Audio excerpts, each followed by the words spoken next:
civil mercantil, para conocer sus herramientas, sus procedimientos, su naturaleza, bastará con el código procesal No, civil y mercantil. no, Claro, no, es no. no. ¿Por qué? Al hablar de derecho procesal, conlleva un concepto más amplio. El código es parte de, Ujú. pero te escucho. Sí, no, yo considero que no solo se debe enfocar del Código Procesal Civil y Mercantil, porque como bien dice el nombre, son procesos. Entonces, un abogado no ¿Correcto? solo se va a dictar de lo que únicamente diga el código, sino también de sus leyes anexas para cumplir la cierta función. Que tengan una relación, ¿verdad? Es Ujú. correcto. Lo que acabas de decir, solo te voy a agregar un ejemplo. La ley del organismo judicial. Los acuerdos que investigaste en las 6 preguntas que son relativos a la cuantía. Eso es un parte esencial del proceso civil mercantil. La ley de arbitraje. Esto significa que hay leyes especiales que guardan una estrecha relación con el Código Procesal Civil y Mercantil. Y eso estamos haciendo un análisis de jerarquía de normas. Pero si vamos a estudiar la pirámide kelseniana, no tenemos que descuidar que en esa cúspide se encuentra el texto constitucional. Y la Constitución irradia, influye hacia abajo. Es decir, el principio de jerarquía normativa implica, de acuerdo al artículo 44, 175 y 203 constitucional, que el texto constitucional prevalece sobre todo el ordenamiento. Por consiguiente, cualquier norma de inferior jerarquía que contradiga, que restrinja, que lesione una norma constitucional es nula ipso iure. Esto es una interpretación a la luz del principio de jerarquía normativa, o si bien, Ari, te parece, le puedes llamar supremacía constitucional, porque es una prevalencia sobre todo el ordenamiento. En otros términos, el derecho procesal civil y mercantil se encuentra constitucionalizado. Y ahí hay principios constitucionales importantes como el 203, el debido proceso que implica el derecho de defensa, el derecho de audiencia, el derecho contradictorio. De tal suerte que hay principios que informan el proceso civil, el principio expositivo, el principio de comunidad de la prueba, el principio de adquisición procesal, el principio de publicidad, el principio de economía, el principio de audiencia. Y esos principios informan a todos los juicios orales que estamos estudiando. Algo que quiero agregar también a lo que me enseñó Ari es muy importante. Estamos estudiando también que el derecho procesal civil mercantil, su fuente esencial es la ley. Su fuente esencial también es el texto constitucional, pero no hemos mencionado una figura de extraordinaria importancia que se llama jurisprudencia. ¿En qué consiste la jurisprudencia, Ari? Ahorita me dio un gol y ya. No me acuerdo Pero muy bien qué fue. ojalá sea Sí, como los que mete Messi, Ari, esos sí, goles, esos son de película y difícilmente podemos abordarlo con la habilidad de él, pero sí los podemos soñar y los podemos imaginar.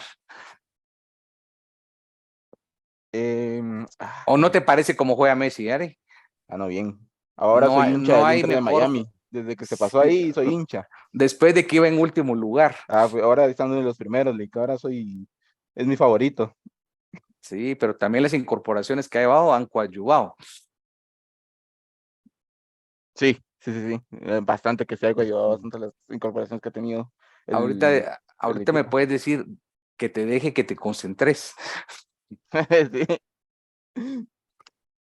pero todo surgió por el comentario del gol. Sí, Te voy a remontar a teoría general del derecho, o si quieres puedes buscar tu ley del organismo judicial, donde aborda en los primeros preceptos, vas a tener manejo de código. ¿Y por qué no te gusta tener físicamente los cuerpos legales? es que tengo un problema. Sí los tengo, pero no estoy en el cuarto que debería estar, entonces Pero no los tengo a la mano. sí Sí, sí, sí, tienes, no, sí, sí, es sí, sí, sí, que sí, solo virtual es más complicado la consulta, ¿verdad? sí, sí, sí, no, es que en el cuarto en el que estoy ahorita mismo no es el que tengo todo, entonces estoy Bueno, perdido. Ujú. busquemos la ley del organismo judicial en sus Ya. primeros artículos y ahí vas a ver un epígrafe. ¿Por qué es importante los epígrafes en un artículo de cualquier código, de cualquier norma? Los epígrafes, ¿para qué nos sirven, Eric? ¿Qué es un epígrafe? es una introducción a lo que se va a leer. Es el título el título, del ajá. contenido de la norma. Entonces es importante porque si Ujú. lees el epígrafe ya te vas a orientar sobre qué versa el contenido normativo. En este caso estás ubicando las fuentes del derecho. Ujú, ujú. ¿Ya Si listo? observa, ya, Ujú. leámoslo por favor. Y léele a los compañeros qué cuerpo legal estás estudiando para que observen que cambiamos de cuerpo normativo. Bueno, entonces, solo me quiero ubicar bien.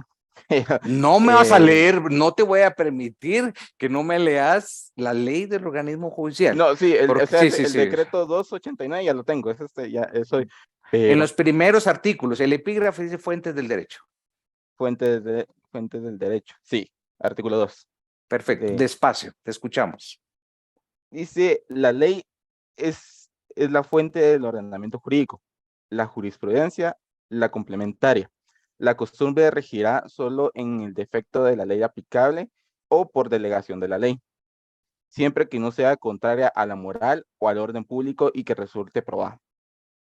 Sí, repetime, la jurisprudencia, ¿qué dice después? La complementaria y la No, no, costumbre. alto, alto, alto. No, lee con propiedad y no me cambies letras. Ah, sí, no, la jurisprudencia y la complementaria. La costumbre regirá No, no, solo. no, de la jurisprudencia, no sé qué estás leyendo, no dice complementaría, No, si no lo dice ya dice. complementaria, ¿es? Bueno, vamos a escucharte. Entonces, Pedro, voy a intentar retomar el tema al artículo que estábamos. Que Eri cometió un error, no podemos, por lo menos Eri llega a código. Esta es una diferencia, que ya veo que es una aspiración bastante compleja, no fácil de pedir el instrumento actualizado, el instrumento normativo, pero cometió un error, yo no sé si está en su norma o en la lectura, pero esa letra le cambia el sentido. Entonces, Pedro, ahorita ya no tenemos tiempo ni margen para que usted se equivoque. Lo tiene que hacer ahorita una lectura adecuada según los términos gramaticales que presenta su ley del organismo judicial. Así que le ruego que vuelva a leer el artículo, pero en especial la oración que sigue después de jurisprudencia la tiene que leer más fuerte y despacio y de forma correcta. Lo escuchamos nuevamente la lectura. Muy bien. Artículo 2 de la Ley del Organismo Judicial, fuentes del derecho. La ley es la fuente del ordenamiento jurídico. La jurisprudencia la complementará. Alto. Eri, ¿qué diferencia hay en lo que leíste y en lo que está leyendo Pedro? Mi código está mal escrito, ya me di cuenta. Sí, porque sí dice la complementará. Ahorita acabo de traer el físico y sí. Muy bien. Ubiquémonos que estás en una audiencia. Lees con base al error y decir que tu código está equivocado es un argumento ante el juez de Claro que no. haberlo aplicado equivocadamente. No, no, no, ni, Ese claro es que un no. motivo de sanción Sí, por utilizar códigos defectuosos, vetustos, obsoletos. O sea, parte de la formación del derecho y la actualización es utilizar instrumentos adecuados, que te acordás que desde el primer día yo les he pedido que actualicen sus códigos, verifique que sean publicaciones serias. sí, Porque sí, yo te sí. hablo de una audiencia, pero el examen lo respondes con base a ese actualismo judicial, tu respuesta va a ser equivocada. Y según tu concepción, es válida porque la leíste en esos términos. Complementaría, complementará no es lo mismo. ¿Ya? Pedro la leyó adecuadamente. Bueno, ya estamos sobrada introducción, pero no hemos explicado qué es la jurisprudencia, porque la jurisprudencia es una fuente del derecho procesal civil y mercantil. Hablamos con tu persona los cuerpos normativos que se integra, que es la utilidad del derecho procesal, y no estamos hablando de un juicio, estamos hablando en general de los procedimientos, pero ahora la fuente es la ley por excelencia, pero la jurisprudencia la va a complementar. Entonces mi pregunta es, ¿qué es jurisprudencia? Sí estoy seguro que te lo explicaron en cursos anteriores, Ari. Estoy 100% seguro. ¿Alguien quiere intervenir? Damos la apertura para que alguien ayude a Ari. ¿Qué es jurisprudencia?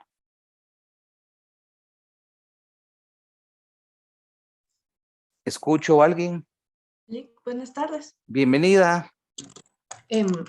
Bueno, la jurisprudencia en sí, cuando me lo enseñaron, para mí fue algo un poco complicado y en cierta forma es un poco difícil el explicarlo de una forma que se pueda definir con tan solo algunas palabras, en mi opinión, ¿verdad? En lo que yo entiendo. Sin embargo, con lo que vemos acá en el artículo 2, cuando dice la jurisprudencia la complementará, y con lo que se ha leído, la jurisprudencia son una serie de fallos que se emiten sobre varios casos que tienen de alguna forma la misma naturaleza. O sea, se emiten esos fallos y en base a lo que se ha venido dando como una serialización de continuos casos iguales, se complementa a las normas que tenemos. Es lo que Vamos bien, pero su aproximación le hace falta algunas categorías. Por ejemplo, sus compañeros derivar lo que explicó es válido, es pertinente, pero sí tenemos que agregar unos elementos para que se caracterice. Ejemplo, vamos a invitar a Glency González. Glency González, participemos. Dale, buenas tardes. Glency, escuchó lo que explicó Maite, que es acertado. Voy a definirlo, es acertado, pero es incompleto. Entonces, estoy seguro que usted que pone atención, le generaron dudas de la explicación de Maite. Aunque también la obligación de nosotros ya es saber el concepto de jurisprudencia, porque es un concepto que se origina desde teoría general del proceso, pero estoy advirtiendo que es necesario recordarlo porque también forma parte de una fuente del derecho procesal civil mercantil. Ya vimos que la ley es la fuente primaria, directa por excelencia. La jurisprudencia complementa la fuente del derecho, los principios generales y la costumbre en ciertos casos. Pero en la explicación de Maite, ¿qué dudas le surgieron a usted? ¿Quiere que le ayude? Cuando habló de fallos, ¿qué duda le generó a usted? Me imagino que ella cuando habló sobre fallos, me imagino que se refirió a las sentencias que han emitido los jueces en los tribunales. Muy bien, por ahí vamos. Ese es fallo, es sinónimo de sentencia, de acuerdo. Pero yo si hubiera escuchado eso, la primera interrogante que observo es ¿quiénes? ¿Qué órganos jurisdiccionales las emiten? Es cierto. ¿No le generó esa duda? No, Lick. No, Sí, Lick, pero fallos, como me lo... porque fallos, al final sentencias es un concepto vago, impreciso, abstracto. Si no dice la materia, Exacto. no se enuncia quién los emite. Sí habló de una característica, que sean fallos análogos. Le faltó decir que no fueran interrumpidos. Por otro lado, faltó un dato importantísimo, Maite. Yo no estoy dando respuestas, solo estoy generando interrogantes. Otra interrogante es, Glency no cree que se habla también de un número mínimo de fallos ininterrumpidos en una misma dirección. Sí, creo que le faltó decir la cantidad. Claro, no lo mencionó. Y no solo la cantidad, vuelvo a repetir, ¿quiénes la dictan? La cantidad, ¿Cómo ¿quién? forma? ¿En qué casos? ¿En qué instancia jurisdiccional? ¿En qué dirección? La cantidad de fallos. Y fallos, repito, ininterrumpidos en una misma dirección en casos análogos. Y al final, ¿cómo va a servir de elemento de interpretación al juez? Porque es una fuente del derecho. Así que los invito a que investiguen y les dejo ahí la tarea que es parte. Voy a estructurarlo en las siguientes preguntas. ¿Qué órganos jurisdiccionales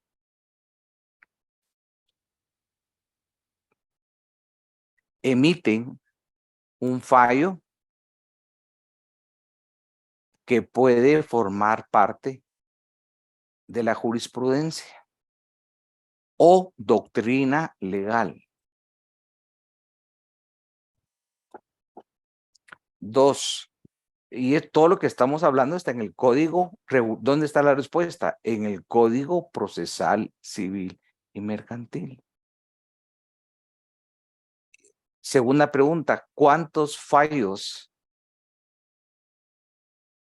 conforman jurisprudencia o integran jurisprudencia? Los que serán dictados de forma ininterrumpida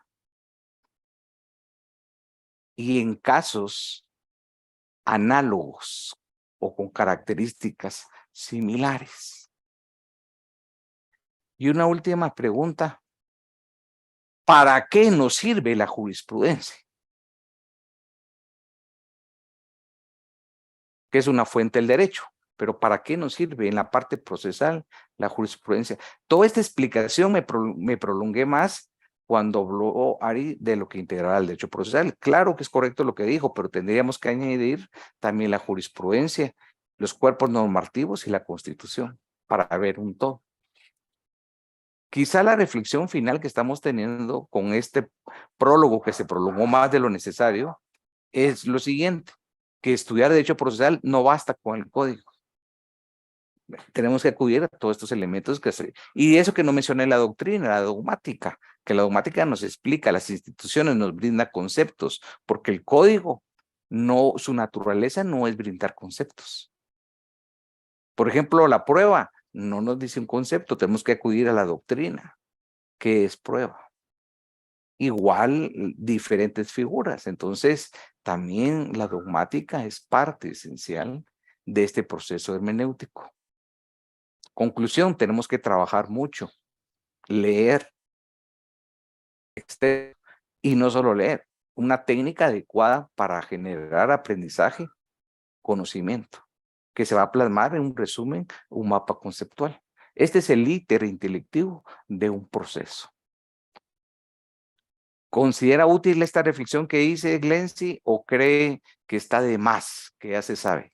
Y como cree, creo que es importante porque si no es así, no nos concentramos en conceptos tan básicos que todos deberíamos de saber a estas alturas. Fundamentales, Glency, como voy a repetir los conceptos fundamentales del derecho que tienen que saber, como mínimo, no los voy a explicar. Y esto sí es importante que los invito a que tomemos atención. No va a respuestas, pero esto ya dio por sentado que los conocemos. Acción, protección, jurisdicción, competencia, órgano jurisdiccional, el trámite de un juicio ordinario. ¿En qué consiste la contravención de la demanda o reconvención o contrademanda? ¿En qué consiste las excepciones previas, las dilatorias, las perentorias o las mixtas? ¿Cuáles son? Y explicar cada una. ¿En qué momentos se interponen y dónde se resuelven? No es lo mismo en todos los juicios. Aquí en el juicio oral vamos a ver la diferencia como se tramita en juicio ordinario. La prueba, ¿qué es lo que probamos? ¿Cómo probamos? ¿Quién prueba? ¿Quién comprueba las fases de la prueba? ¿Cuáles son los sistemas de valoración? La secuencia, las fases de cada proceso con sus características propias. ¿Qué es una vista? ¿Qué es la sentencia? Su estructura. El artículo 147 de la Ley de Ritmo Judicial establece la estructura de la sentencia, los medios de impugnación. En cada caso, ¿cuándo proceden? Plazo para interponerlo, forma de interponerlo. ¿Cuál es la consecuencia jurídica del recurso planteado? ¿Quién lo resuelve? ¿Por qué impugnamos? Las instancias. Paz, primera instancia, segunda instancia, determinar la cuantía y la ínfima cuantía, cuando hay mayor cuantía, conocer la estructura jurisdiccional. Para la respuesta de la doctrina legal tienen que saber quién es el órgano jurisdiccional que la resuelve y forma parte de puntos suspensivos, eso lo van a investigar. Estos conceptos que acabo de señalar no pueden faltar en su acervo jurídico, en su conocimiento.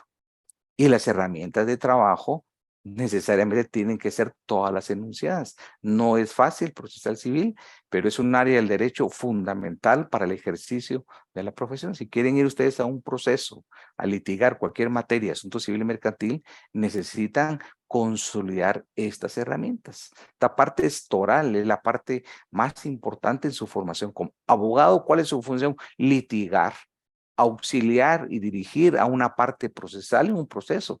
Pero ¿cómo voy a ir yo a la guerra? Con armas. ¿Y cuáles son esas armas que voy a ir a la guerra? Mi conocimiento. ¿Cuál va a ser mi trinchera? Mis defensas, mi visión estratégica. Pero en esa guerra, implica que para esa guerra que voy a llevar a un órgano jurisdiccional, tengo que tener una visión estratégica del juicio. ¿Qué implica eso? Una teoría del caso. ¿Y la teoría del caso qué exige? Una plataforma fáctica, jurídica y probatoria. Es desde una visión integral, sinalagmática, dialéctica. Si yo estudio el proceso con una estrategia, porque mi pretensión va a ir vinculada a los hechos y esa pretensión va a ir estrechamente relacionada con las pruebas que voy a ofrecer. Todo bajo un principio de congruencia, guarda una correlación. Mi narrativa no va a ser diferente a mi pretensión, menos a las pruebas que estoy ofreciendo. Si hablo de un juicio ejecutivo, un incumplimiento de obligación, mi narrativa es quiero que me pague y hay una garantía. ¿Y cuál es la prueba reina? El título ejecutivo donde está inscrito en el registro de la propiedad, que es un préstamo mutuo con una garantía hipotecaria. Hay una correlación. Quizá puse el ejemplo más fácil, pero hay casos más complicados que requieren estudio. El proceso no es improvisar. El proceso no dice aprobar suerte. Hay formas y plazos. Siempre le voy a repetir formas y plazos para interponer las acciones. Entonces, una visión estratégica del proceso. Si yo quiero auxiliar o dirigir un proceso, tengo que ser serio, tengo que ser estudioso, porque yo no puedo llegar a aprender al proceso. Yo no puedo aprender en el proceso con errores que van a perjudicar los intereses de mis clientes. ¿Qué piensa de eso, Glencia? Creo, Oli, que lo que nos acaba de resumir es, desde mi punto de vista, una autoevaluación. ¿Cómo estoy yo a autoevaluarme? Claro. ¿Qué tanto yo sé de todo lo que acaba de resumir usted? Y nos pone a analizar de verdad, si queremos ser buenos profesionales, tenemos que esforzarnos. Por supuesto. Y el derecho procesal civil y mercantil, Glency, no lo mencioné, no se puede trabajar con machotes, con formularios que le manden una mi copia a mi amigo. Aquí tengo el juicio, la demanda de un juicio ordinario, aquí tengo la contestación de la demanda, juicio oral. Eso es el peor error. Están mal elaborados y lo que estoy diciendo es replicando errores. Y otra cosa, Glency, no se han puesto a analizar que cada caso requiere su análisis particular. Voy a ponerle con el médico. El médico a todos sus pacientes les va a dar la misma receta que ya tiene impresa. ¿Qué piensa usted? Por supuesto que no, Lick. Y no es lo mismo con los formatos en el buen sentido, machotes.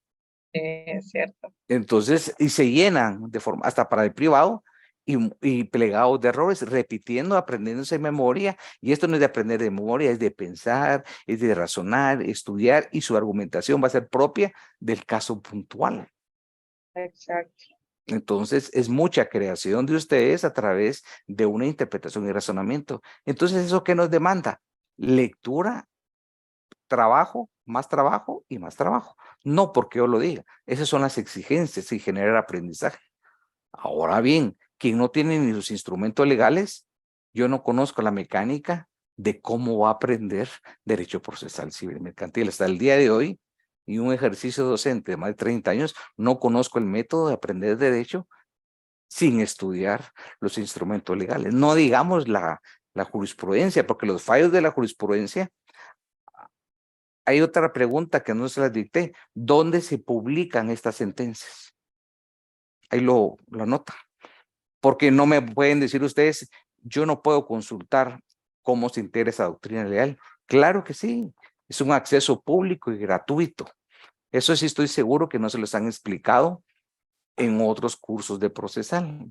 Entonces, yo sí les voy a indicar pero ustedes deben hacer la investigación preliminar, porque si todo se hace así de una forma sencilla, sin investigar, no se valora. Entonces, hagan la investigación y yo voy a fortalecer las dudas que tienen.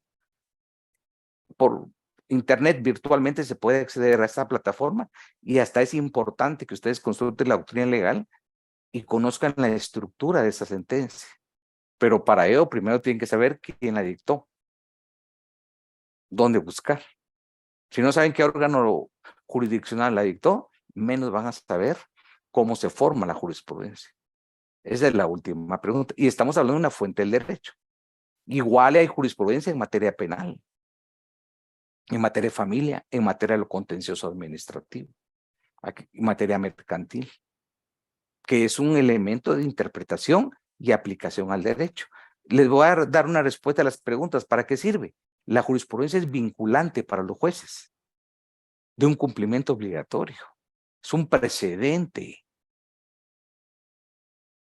Entonces, su cumplimiento no es discrecional.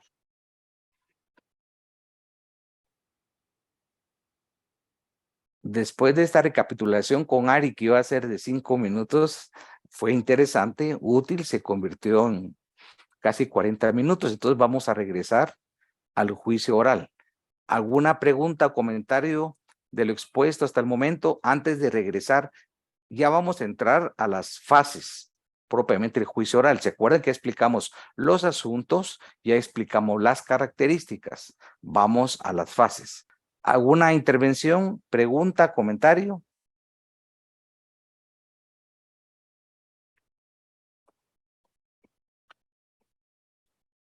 Vamos a... Los invito a que recordemos lo que hemos trabajado y lo que está en las presentaciones. El día de la audiencia. Se caracteriza este juicio oral por audiencias donde se van a desarrollar de una forma oral. ¿Qué es lo que, ubiquémonos mentalmente? Aquí estamos en la sala de audiencias del tribunal. ¿Qué es lo primero que va a hacer el juez, el secretario y el oficial de trámite, que es un auxiliar judicial? Verificar la presencia de las partes. Verificar la presencia de las partes con su identificación, las partes y los abogados que auxilian con su identificación, sus carnets del colegio de abogados y notarios que tienen que estar activos. Lester Castillo. Conectemos la cámara. Lester Castillo. Mencioné un término y ¿puedes conectar su micrófono? Sí, licenciado. El término utilicé que el abogado, al identificarse con su carnet del colegio de abogados, estamos en la etapa inicial de la audiencia de presentación de las partes. El abogado debe acreditar su calidad de abogado. ¿Cómo lo hace? Por medio de el carnet específico que va a evidenciar también que es un abogado de colegiado activo. ¿Qué significa ese requisito? Que para auxiliar y dirigir tiene que ser un abogado en una situación de estar activo. Pues es una cuestión en la cual administrativamente, en la cual el colegio de abogados pues conoce y pues verifica que no haya tenido algún tipo de faltas y que esté solvente de... No, eso es una certificación de carencias y sanciones del Tribunal de Honor. Que está solvente es que no tiene ninguna condena el Tribunal de Honor o que no está inhabilitado. Pero la constancia activo en ese sentido aquí va dirigido a que él ha pagado sus cuotas y no se encuentra en mora, está activo.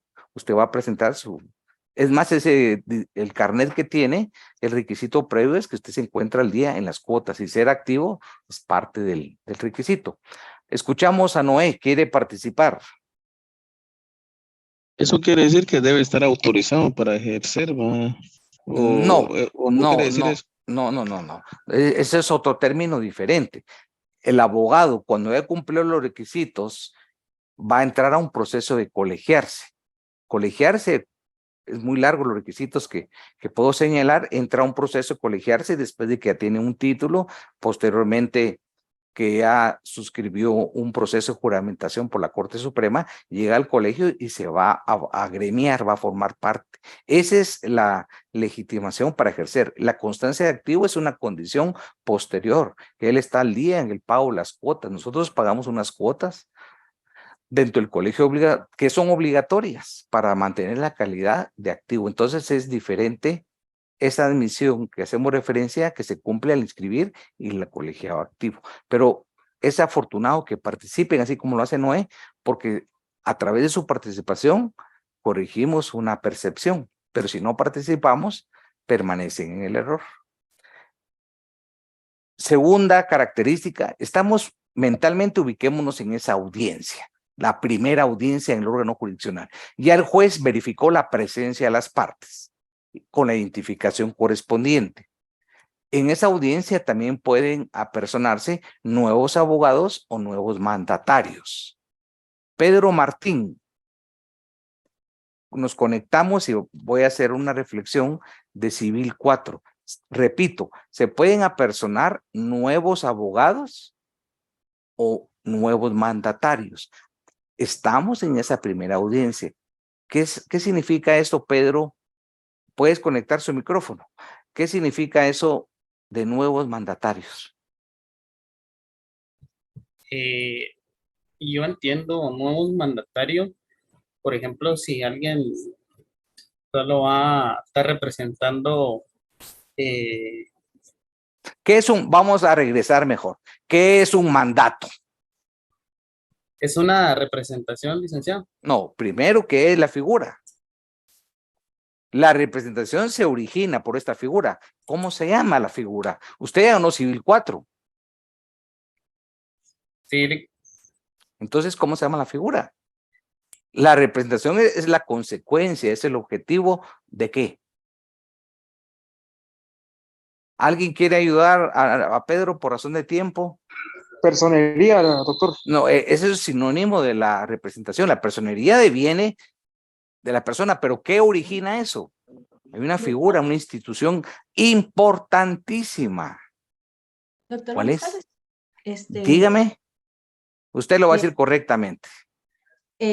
Una definición. El mandato es uno de los varios mecanismos de cooperación jurídica establecidos por el derecho. Cooperación que en este concreto caso se caracteriza en primer lugar por llevarse a cabo por vía de sustitución, obrando el mandato en lugar de su obrando el mandatario en lugar de su mandante, realizando aquel lo que podría hacer este y vinculando el resultado de su gestión, directa o indirectamente.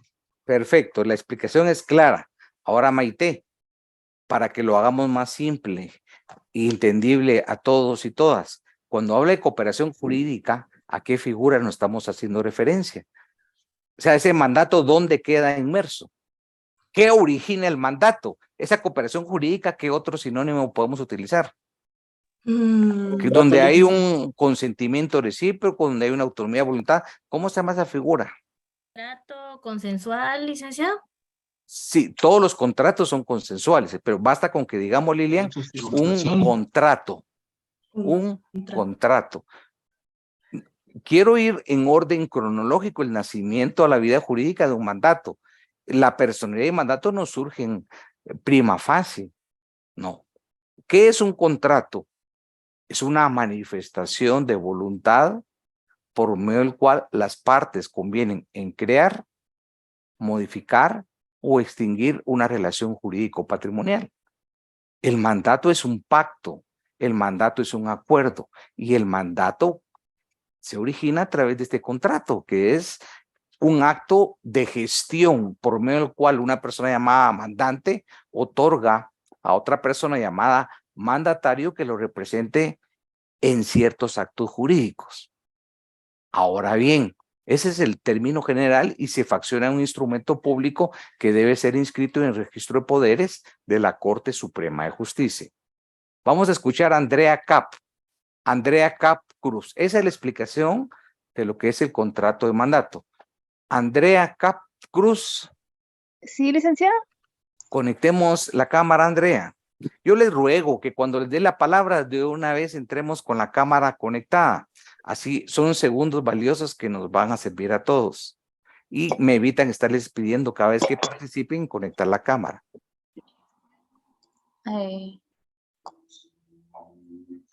Ya, licenciado.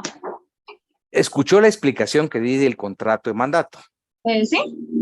Bueno, los mandatarios que comparecen a esta audiencia, estamos hablando del juicio oral, ¿qué tipo de mandato debe ser? Porque hay varias clases de mandato que se los explicaron en su curso de Derecho Civil 4.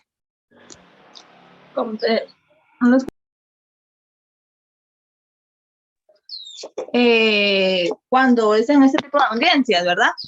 No, le voy a repetir la pregunta. Ajá. ¿Qué clases de mandato regula el Código Civil? Y son los mandatos que le explicaron en su curso de Derecho Civil 4. Está el mandato judicial. Muy bien, vamos bien. Haga memoria, va por el camino correcto. ¿El general? Sí, va bien, perfecto, el camino correcto. Y entonces ya lleva 90 puntos, pero yo quiero 100 puntos, Andrea. Ajá, bien. Lleva 90 puntos, pero yo quiero 100. Faltan 10 puntos con un mandato. Especial general. Sí, está el especial, el general, el judicial. Sí, el especial no lo había mencionado. Bueno, ahora vamos, ya recordamos cuáles son los mandatos que se nos explica en Civil 4. Muy bien, aquí estamos hablando de una audiencia, de un proceso. Por consiguiente, Andrea, ¿qué tipo de mandato estamos aquí explicando? ¿Sería judicial? Es judicial. Por favor, todos atención a lo que explicó Andrea. Aquí hablamos de un mandato judicial, porque se trata de un proceso judicial. Entonces, aquí un compañero pregunta, ¿quiénes pueden ser mandatarios judiciales? Puede auxiliarse en su ley, puede auxiliarse. A mí me gustaría que se auxiliara en su ley. ¿Podrían ser familiares? No prefiere consultar lo que está en la ley. Ah, ok, ahorita consulto. Sí, pero no está equivocado. Sí, lo que yo quiero es que todos y todas refresquen el fundamento legal del mandato judicial. ¿Por qué? No está en el Código Civil. Le voy a ayudar. No, usted está buscando el Código Civil, ¿verdad? Ajá. No, estamos hablando del mandato judicial. No se desconecte. Vamos a darle aquí a alguien que se identifica como César, que no tiene apellidos. César, sin apellido, le pedimos que conecte su cámara. Vamos a hacer un diálogo entre César y usted. Okay. César, sin apellidos, no existe entonces. Muy bien. Vamos a ver si existe. Así estoy seguro que existe. Dafne Funes. Sí, licenciado, buenas tardes. Bienvenida, conectemos su cámara. Le ruego que cuando le dé la palabra, de una vez conectemos la cámara, por razón de tiempo. Si le estamos esperando, Dafne. Sigamos dialogando, Andrea. Estoy señalando quiénes pueden ser mandatarios judiciales, porque estamos hablando de un proceso judicial. Todavía no hemos avanzado, estamos en la primera audiencia. Ubiquémonos, primera audiencia, es un juicio oral. Entonces viene Andrea y nos dice que es un mandato judicial, correcto. Yo le pregunto quiénes pueden ser mandatarios judiciales y le invito a que no busque el fundamento legal en el Código Civil, porque está en la ley del organismo judicial. Ya le ayudé. Ok. La respuesta que usted dio es correcta. Los parientes del grado de ley, pero hace falta otro supuesto. Está en el artículo 188, ¿verdad? En el organismo judicial. Leámoslo. Judiciales. Dice, las personas hábiles para gestionar ante los tribunales que por cualquier razón no quieran o no puedan hacerlo personalmente, o las personas jurídicas que no quieran concurrir por medio de sus presidentes, gerentes o directores pueden comparecer por medio de mandatarios judiciales a cualquier acto siempre que tenga conocimiento de los hechos objetos de proceso. En caso de las sociedades constituidas en el extranjero, sus representantes que tengan facultades judiciales deberán sustituirlas con un abogado para comparecer a un juicio si no tienen esa profesión.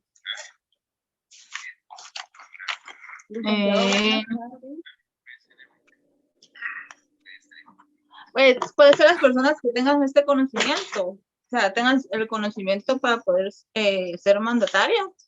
Bajo lo que explica Andrea, y después le voy a dar la palabra a Magalí, bajo lo que explica Andrea, iba muy bien con 95 puntos, pero escuchen lo que dijo.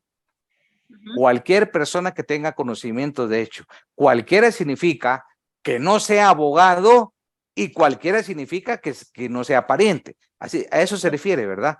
El requisito que Andrea interpretó es que la persona tenga conocimiento de los hechos controvertidos. Ese es el único requisito. Vuelvo a repetir, el mandatario, claro, tenemos que saber qué es mandante y mandatario. Si confundimos los términos, tenemos gran dificultad. El mandatario, según esta interpretación, basta con que tenga hechos, aunque no sea pariente, aunque no sea abogado.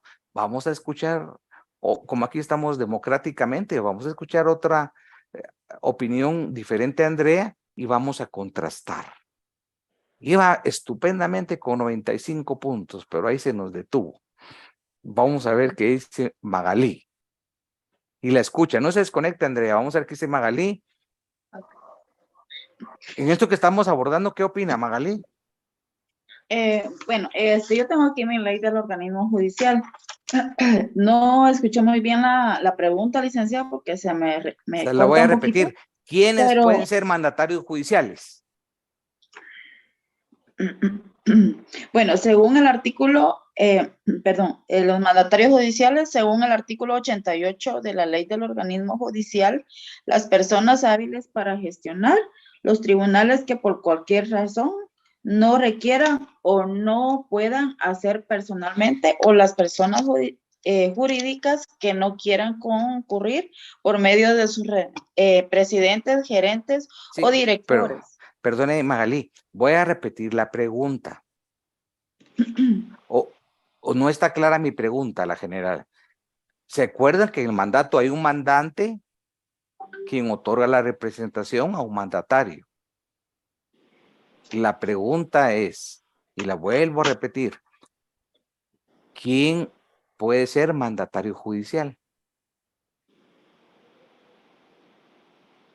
Andrea nos llevaba por el camino correcto de la argumentación.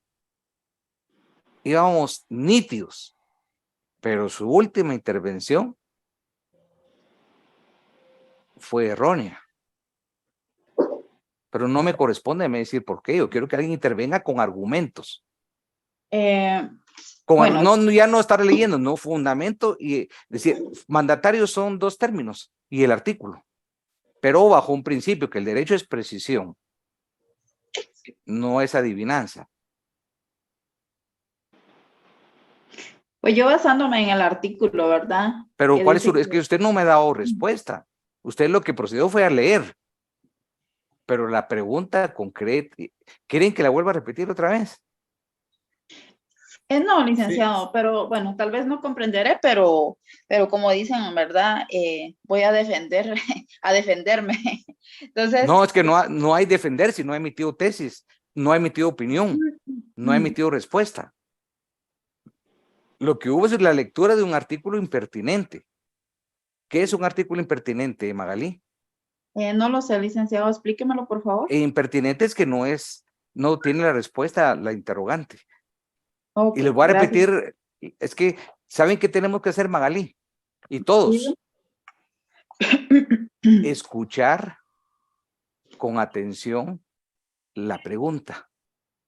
Y si nosotros aprendemos a tener congruencia con una pregunta, vamos a tener los elementos de juicio para poder redactar una demanda con una narrativa sólida y lógica. Por ejemplo, si yo le pregunto a Andrea, ¿qué día es hoy? Y me responde, son las 18 horas con 28 minutos, ¿hay congruencia en esa respuesta? No.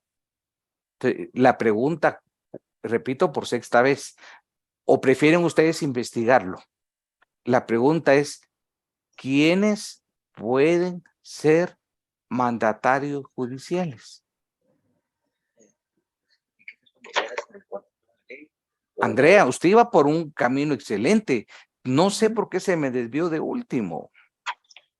Pues, era lo que yo leía según la ley que leí, pues podían ser familiares o personas que hasta el cuarto grado o personas que tuvieran un conocimiento. Pero falta otra persona, es correcto, sí. Su respuesta es correcta parcialmente. Un abogado.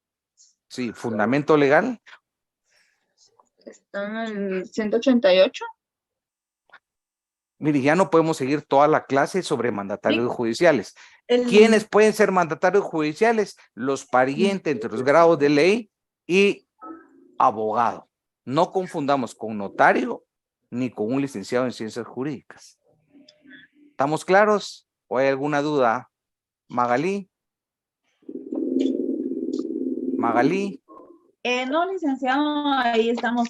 Sí son los abogados y los parientes. Y el en abogado Magalí también tiene que ser colegiado activo. Magalí, ¿me puede ayudar para que le quede claro a todos sus compañeros la diferencia entre el ejercicio de un notario, la diferencia de la profesión de un notario con la diferencia de la profesión de un abogado? ¿O es lo mismo? No, licenciado. Cuando usted se gradúe, le va a dar un título de abogado, le va a dar un título de notario y le va a dar un título de ciencias jurídicas, pero para eso tiene que cerrar penso, ganar el examen técnico profesional, defender una tesis y graduarse. Porque si yo lo cierro penso, si no apruebo privado o tesis, soy solo licenciado en ciencias jurídicas. Pero muchos confunden y creen que es lo mismo, son tres profesiones diferentes, tres títulos diferentes. Entonces les dejo ahí de tarea, por favor, diferencias de la profesión de notario con la profesión de abogado.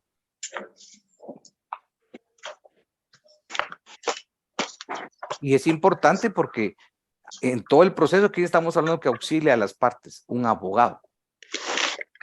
Pero sí tenemos que tener con precisión las diferencias de un notario con un abogado, así que anoten la pregunta, señalar las diferencias entre la profesión de abogado y notario.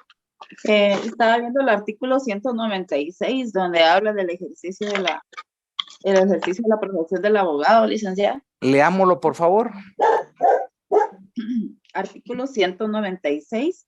Para el ejercer la profesión de abogado se requiere del título correspondiente, ser colegiado activo, estar escrito en el registro de abogados que lleva a la Corte Suprema de Justicia, estar en el goce de sus derechos ciudadanos y no tener vigente ninguna clase de suspensión. Ninguna autoridad judicial, administrativa o de otra índole puede limitar el ejercicio de la profesión de abogado, salvo que esté fundada en ley. Este artículo que leyó Magalí es importante. Este artículo que leyó Magalí regula los requisitos habilitantes para abogado, pero va más allá. También establece los requisitos para el ejercicio de la profesión. Entonces, aquí estamos demostrando que no basta para entender procesal civil mercantil solo el código, que estamos haciendo análisis de la ley del organismo judicial, estamos haciendo un estudio integral. Esa es la importancia, Magalí, de tener todo el cuerpo normativo. No sé si usted me ayuda a explicarle a compañera en sus términos, Magalí, por qué para aprender derecho obligatoriamente tenemos que tener todos los recursos normativos, doctrinarios, jurisprudenciales. ¿Por qué es importante? Bueno, es nuestra base en la carrera. Esto es nuestro machete, porque un agricultor sin su machete, pues no es nada, ¿verdad? Sí, y entonces, bueno, yo no tengo impresora, pero saqué mis copias, ¿verdad? Porque... pero eso es útil. Sí. Pero usted está haciendo un buen ejercicio porque estoy observando. Tiene las copias, tiene el código, tiene su ley de judicial, de tener a sus mapas, pero entonces miremoslo de otra perspectiva. Sin todos los recursos que tiene ahí, si aún teniéndolos, es difícil entender figuras, es difícil entender teniéndolos y leyéndolos con detenimiento. Ahora, aquellos estudiantes que no tienen nada para estudiar, ¿Qué resultado advierte usted ahí?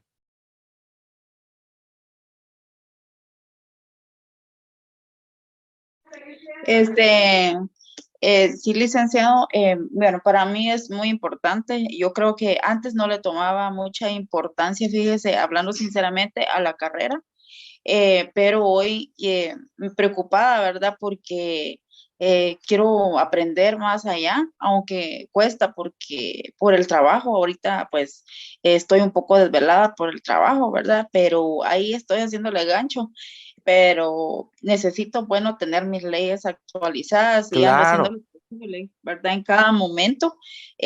Ahí ando con un ojo abierto, con el otro cerrado, pero ahí vamos, licenciado, con muchas ganas y a ver que no es que salga en el camino, sino que a lo que nosotros nos fundamos, que es una meta, ¿verdad? Y entonces tener pues a la mano lo que, y en papel, porque yo siento que es por más supuesto, accesible, ¿verdad? indudable. Ajá. Además, Magali, conocer derecho procesal es la principal herramienta para ejercer la profesión de abogado que usted acaba de leer. Sin conocer derecho procesal, ¿cómo voy a pretender yo ejercer la profesión de abogado? Bueno, ya hecha todas las aclaraciones de la primera. Gracias, Magali, por participar. Ya agotamos el día de la primera audiencia. Repito, se verificó la presencia de las partes y se pueden apersonar las partes por nuevos abogados o nuevos mandatarios. Todo surgió por la explicación de mandatarios. Eso lo tienen ustedes en su presentación. Vamos a la fase 1. La fase 1, en el código no habla de fases, eso lo hice por razones didácticas, entonces vamos a explicar en orden estas fases. En ese sentido, hay una persona que dice llamarse Sonia, que no tiene apellidos tampoco, pues quisiera conocer si existe o no existe Sonia sin apellidos. No, no existe. Sonia. Muy bien. Vamos a escuchar a René, también no tiene apellidos. Ignoro si existe. René, le damos la oportunidad que participe para conocer si existe. Tampoco. Licenciado, buenas noches. Quisiera opinar algo antes de que prosiga con el siguiente tema. Sí. Estamos revisando en el artículo 193, que también No hay nos impedimentos nos puede conectar su cámara primero. Sí, como mucho gusto. Buenas noches. Me hace un favor, podemos leerlo para que todos estemos en sintonía. Sí, claro. Que también, así como hay personas que pueden ser representantes judiciales, también hay impedimentos para no poder realizarlos, ¿verdad? Dice en el artículo 193, impedimentos no pueden ser mandatarios judiciales, los que por sí mismos no pueden gestionar en asuntos judiciales, los que tengan auto de prisión o condena pendiente por cualquier delito por el tiempo fijado en la sentencia, quienes no sean abogados, salvo cuando se trate de la representación del cónyuge, de su conviviente, cuya unión de hecho estuviera inscrita en el registro civil respectivo, y de sus parientes dentro de los grados de ley, o cuando el mandatario se otorgue para ejercitarlo ante los juzgados menores y únicamente en asuntos que no excedan de 500 quetzales, o ante jueces o tribunales en cuya jurisdicción no ejerzan más de 3 abogados. Los magistrados, jueces, funcionarios y empleados del organismo judicial y los pasantes y meritorios de los tribunales. Los funcionarios empleados remunerados del organismo ejecutivo, con excepción de los que ejercen la docencia o desempeñan cualquier cargo que no sea de tiempo completo. Es únicamente solo para ampliar lo que usted había dicho, de los que sí pueden ser mandatarios judiciales y los que no, y los que tienen impedimento, ¿verdad, licenciado? Excelente observación y la felicito por el comentario, pero es tan importante el comentario que no nos vamos a quedar ahí. Yo tengo que aclarar y fortalecer lo que usted acaba de señalar. Escuchemos a Pablo Robles Marroquín. Conectemos la cámara, Pablo Robles Marroquín. Y si no se encuentra, escuchamos a Oscar Ishkayau. Oscar Ishkayau. Hola, doctor, buenas noches. Oscar, lo que leyó Mairena Suseli es muy importante. Se refiere a los impedimentos. Expresado en palabras sencillas significa quiénes no pueden ser mandatarios judiciales. Mi pregunta es, ¿quién hace esa calificación?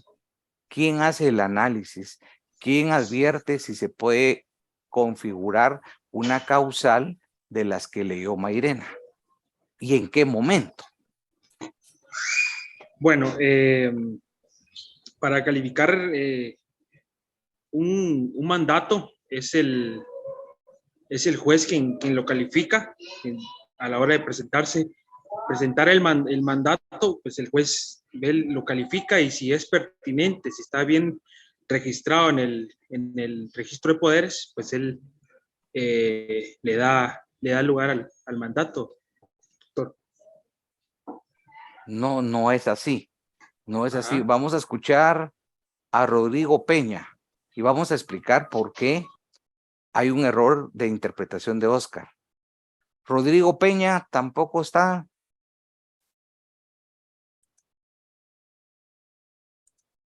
Sandra Curup. Sandra Curup.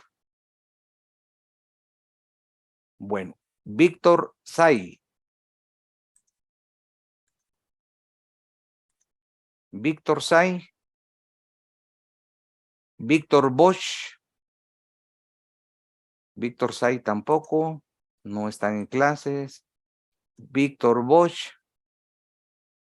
Tampoco Víctor Bosch. Johanna Álvarez. Johanna Álvarez.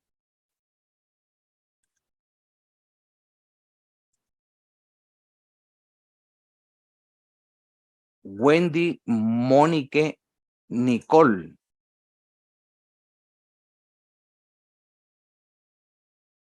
Tampoco se encuentra.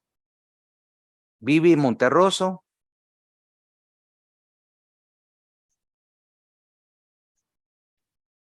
O sea, yo tengo la duda, efectivamente, cuántos estudiantes estarán en clase. Walter Valenzuela. Walter Valenzuela.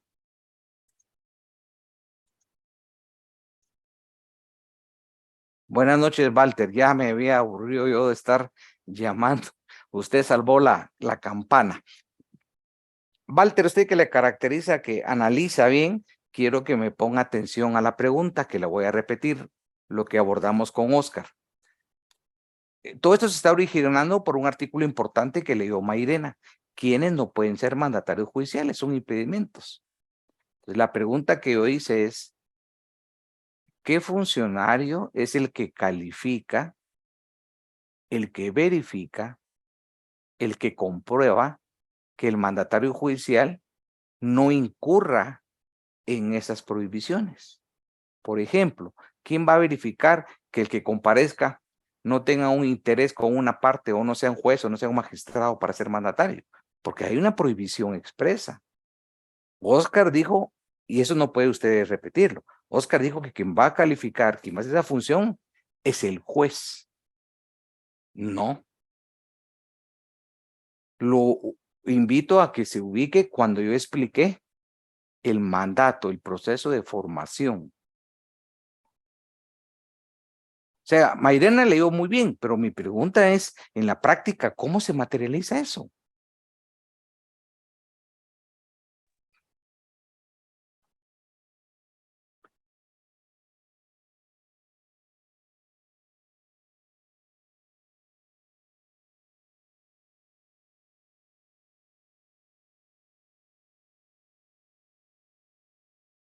Pero el mandante puede desconocer esas prohibiciones.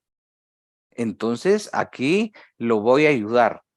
Regresemos a cómo se origina el mandato. Señalamos la figura. ¿Cuál es la figura? El contrato. Licenciado. Y como es un contrato, solo voy a terminar con Walter. Y después, no se desconecte, Gabriel. Sigamos ahí conectados, Gabriel. Voy a darle un insumo porque con esto sí me va a responder Walter. No me va a defraudar. Eso es con, no, estoy seguro que no. regresemos. El mandato se origina por un acto jurídico y ese acto jurídico se llama mandato. Yo señalé que tiene que ser faccionado en un instrumento público, en una escritura pública, y el testimonio de la copia se inscribe en registro de poderes y ese testimonio cumple los impuestos de ley. Entonces, ¿quién autoriza ese contrato, Walter?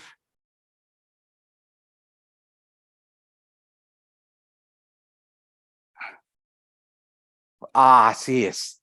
Mire, Walter, excelente. Walter, y si usted me dice el abogado, aquí terminamos la clase. Porque no, pero es que la explicación es básica, es inteligente. Usted lo que hizo, sé que no me equivoqué. Yo estaba seguro que usted iba a la respuesta. Y es el notario. ¿Quién hace el ejercicio? Porque entonces, si me he hecho abogado, toda la explicación anterior fue inoportuna. ¿Por qué? Confundimos la función del notario con la función de la... Y esos temas son fundamentales. Si estamos hablando de procesal, hablamos de la intervención de abogados en el litigio, pero en la creación del instrumento público, el documento notarial, quien es el creador es el notario. Entonces, pongamos un ejemplo, Walter. Yo soy mandante y usted mandatario judicial y usted es abogado, pero usted funge como mandatario, pero previo en el acto que suscribimos el contrato de mandato judicial, vino Mairena y fue la notaria, y en su función notarial calificó que el mandatario judicial no incurra en esos requisitos. Es más, regresemos, Walter, verificó primero que fuera abogado o pariente en los grados de ley. Primer ejercicio intelectivo. Bueno, ya cumplió con estas calidades y las acredita, las comprueba. Vamos a la otra etapa. Ahora a ver quién tiene prohibiciones. ¿Quién tiene impedimento? O sea, lo que Mairena nos arrojó ahorita a discutir es importantísimo porque vemos que en esos casos no pueden ser mandatarios judiciales. Ahora usted, Walter, como es acucioso, me puede hacer la siguiente pregunta. ¿Y qué pasa si el notario desconoce la ley y los incluyó? Es un contrato nulo, a pesar de que conste en escritura pública, porque hay una prohibición legal. Y la otra parte procesal, si es muy hábil, ¿qué va a hacer? Va a impugnar con excepciones porque no hay personería. En virtud que es mandatario judicial tiene un impedimento, comprueba el impedimento, invoca el submotivo. Entonces, Walter, lo que estamos hablando tiene una gran importancia, una trascendencia procesal, porque la personería, Walter, es defectuosa desde ese momento. Sí, desde el principio, voy a utilizar el lenguaje de los jóvenes, aquí no estamos hablando pajas, pues. Estamos hablando, en esas palabras se entendió todo. Aquí esto es eminentemente técnico y hay una forma de hacerlo.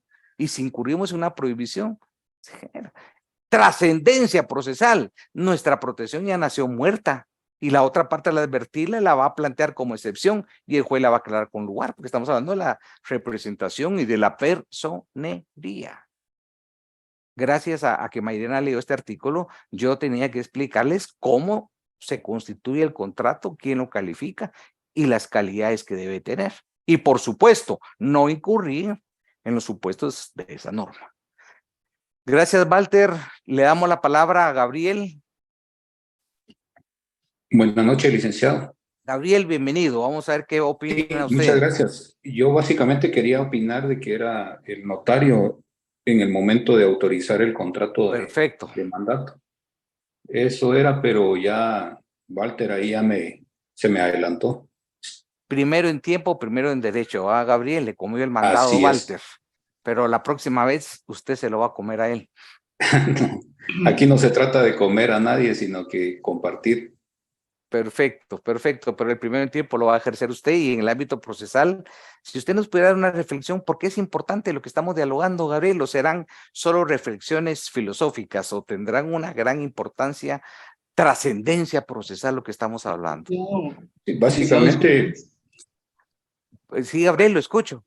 Sí, básicamente estamos cursando el curso, bueno, estamos llevando el curso de Derecho Procesal Civil y obviamente para llevar el curso tenemos que integrar la norma jurídica, tenemos que tener conocimientos doctrinales, tenemos que conocer sobre jurisprudencia para poder llevar a cabo un proceso judicial. Entonces, estas discusiones que estamos teniendo son muy beneficiosas porque estamos integrando diferentes normas para poder interpretar un proceso.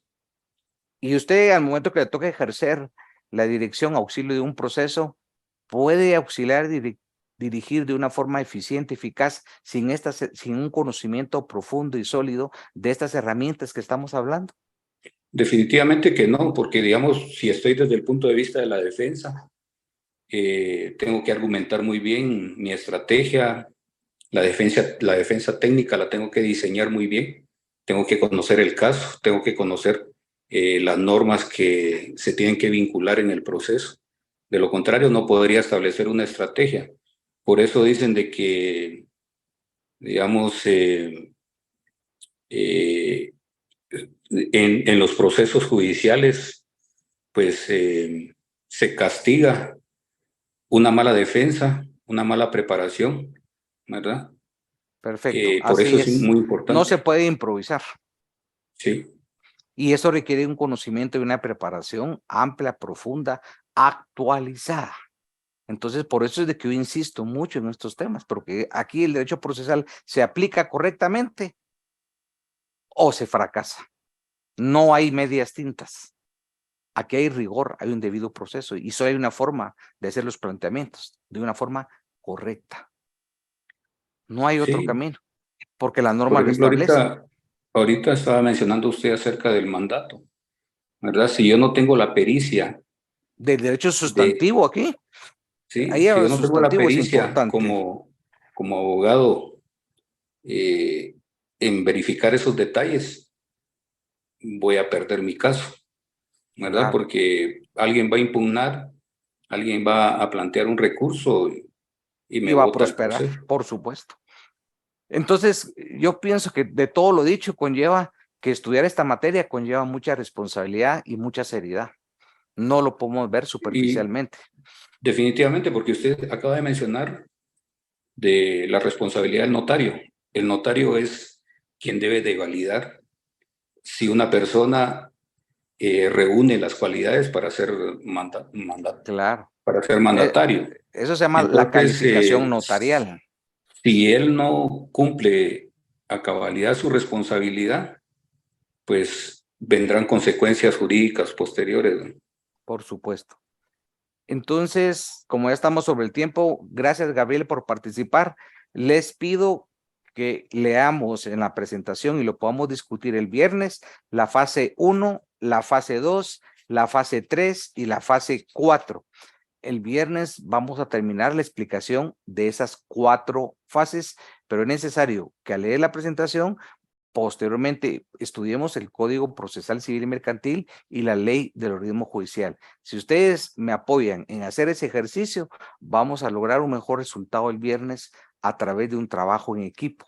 Pero ese es un trabajo recíproco. Yo cumplo mi parte, ahora ustedes tienen que poner su parte de leer esta parte que estoy asignando para que el día viernes podamos explicar de una forma didáctica y una forma acorde a los requerimientos del programa para tener el conocimiento pleno del trámite del juicio oral. Así que les deseo buena noche y nos vemos el día viernes. Hasta luego. Buenas noches, licenciado. Buenas noches, hasta luego. Gracias, feliz noche. Gracias.